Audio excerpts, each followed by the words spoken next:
High বন্ধুরা, দেখো সকাল সকাল রেডি হয়ে বেরিয়ে পড়লাম বড়মার পুজো দিতে নৈহাটিতে। চলে আসলাম কাঁচাপাড়া স্টেশনে। কাঁচাপাড়া স্টেশন থেকে ট্রেন ধরবো এখান থেকে।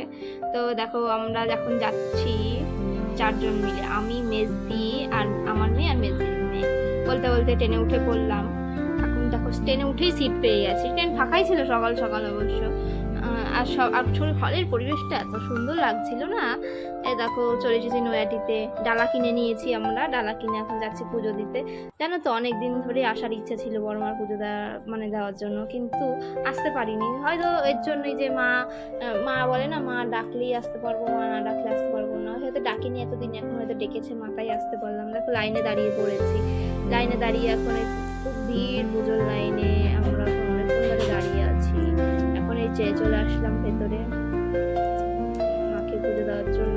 মা খুব জাগ্রত, অনেক দূর দূরান্ত থেকে লোক আসে মাকে পুজো দেওয়ার জন্য। মানে মা এতটাই জাগ্রত, কাউকে খালি হাতে ফেরায় না মা। দেখো যে ঢুকে গেছি আমরা মন্দিরে, মাকে দর্শন করলাম, পুজো দিলাম, তোমাদেরকেও দর্শন করালাম। দেখো কত ভিড়, তোমরাও দর্শন করো মাকে। মা তোমাদের সব মনস্কামনা পূর্ণ করুক, এটাই চাই।